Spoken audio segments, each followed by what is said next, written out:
ನನ್ನ ಹೆಸರು ಕವಿತಾ ಅಂತ ರೀ. ನಾವು ಕನಕಾಪುರದಿಂದ ಬಂದಿದ್ದೇನೆ. ಎಜುಕೇಷನ್ ಕಾನ್ಸಂಟ್ರೇಷನ್ಸ್ ಆಗಿ ಕೆಲಸ ಮಾಡ್ತೇನೆ ರೀ. ನಾನು ಪೇರೆಂಟ್ಸ್ ಅಪ್ರೋಚಿಂಗ್ ರೆಸ್ಪಾನ್ಸ್ ಚಲೋ ಮಾಡ್ತಾರೆ ಸರ್. ನಾವು ಏನೇ ಹೇಳಿದ್ರು ಮಕ್ಕಳಿಗೆ ಹ್ಞೂ ರೀ ಚಲೋ ಐತಿ, ಮಕ್ಕಳಿಗೆ ಈ ಥರ ಐತಿ, ನಮ್ಮೂರಲ್ಲಿ ಈ ಥರ ಇದು ಬಂದೈತಿ ಎಜುಕೇಷನಿಂದು ಹಾಕ್ರಿ ಅಂದಾಗ ಹ್ಞೂ ರೀ ಮೇಡಮ್ ಹಾಕ್ತೇವೆ ಅಂತಂದು ಹೇಳಿ ಅಡ್ಮಿಷನ್ ಎಲ್ಲ ಚಲೋ ಆಗ್ಯದ ಸರ್. ಅಬಾ ಕ್ಲಾಸು, ವೇದಿಕು, ಸ್ಪೋಕನ್ ಇಂಗ್ಲೀಷ್ ಕ್ಲಾಸ್ ಅದಾವ್ರಿ. 2 ಅವರ್ ಕ್ಲಾಸ್ ಅಂತಂದು ಹೇಳ್ತದೆ ಸರ್. ಖುಷಿ ಆಕತ್ರಿ ಮಕ್ಕಳ ಜೊತೆಗೆ. ಇದು ಎರಡು ಅವರ್ ಟೈಮಿಂಗ್ ಸ್ಪೆಂಡ್ ಮಾಡ್ಬೇಕಂದ್ರೆ ಖುಷಿ ಆಗ್ತದೆ ಸರ್. ಸರ್ ನಾವು ಕಾಲೇಜ್ಗೆ ಹೋಗ್ಬೇಕಾರೆ ಟೀಚರ್ಸ್ ಮಾಡ್ಬೇಕಂತಂದು ಅಂದ್ಕೊಂಡೆ ಸರ್. ಅದು ಆಗಲಿಲ್ಲ ಸರ್ ನನಗೆ. ಒಳ್ಳೆ ಈ ಥರ ಜಾಬ್ ಸಿಕ್ಕ ಮ್ಯಾಕ ಖುಷಿ ಆಗತ್ತೆ ಸರ್.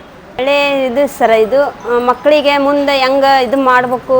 ಈಗ ಬಡ ಮಕ್ಕಳಿಗಾದ್ರೆ ಬೇರೆ ಕಡೆ ಹೋಗಿ ಒಂದು ಅಬಾ ಕ್ಲಾಸಿಗೆ ಫೀಸ್ ಇಷ್ಟು ಅಂತ ಕಟ್ಟಿ ಇದು ಮಾಡ್ಬೇಕು ಅನ್ನೋಕ್ಕಿಂತ ಇದು 3540 ರೂಪಾಯಿದಾಗ ಮಕ್ಕಳನ್ನ ಕಲಿಸ್ಬೋದು ಅನ್ನೋದು ಒಳ್ಳೆಯ ಉದ್ದೇಶ ಆಗಿದೆ ಸರ್. ವಿಶ್ವಗ್ರಹ ಬಂದ ಮ್ಯಾಗ ಸರ ಎಲ್ಲ ಮಹಿಳೆಯರಿಗೆ ಇದನ್ನು ಸ್ವ ಉದ್ಯೋಗ ಮಾಡಬೇಕು ಅನ್ನೋದು ಇದು ಐತೆ ಸರ್. ಇದಾಗ ಎಬಿಲಿಟಿ ಇರೋ ಸರ ಚಲೋ ಐತೆ ಸರ್. ಅದು ಬೆರ್ತಿ ಅಂದ್ರೆ ಮಕ್ಕಳು ಇದು ಏನೋ ಒಂದು ವಿಷಯ ಗೊತ್ತಿಲ್ಲದು ಮಕ್ಕಳಿಗೆ ನಾವು ಹೇಳೋದಾದ್ರೆ ಅದು ಎಲ್ಲ ಇದಕ್ಕೆ ಆಗ್ಬಿಡ್ತದೆ ರೀ. ಅದು ಹಂಗಾಗಿ ಇನ್ನು ಬರೋ ಎಲ್ಲ ಮಹಿಳೆಯರಿಗೂ ಅದು ಉಪಯೋಗ ಇರೋದಕ್ಕೆ ನೀವು ವಿಶ್ವಗ್ರಹಕ್ಕೆ ಜಾಯಿನ್ ಆಗ್ರಿ ಅನ್ನೋದು ನನ್ನ ಅನಿಸಿಕೆ ಸರ್.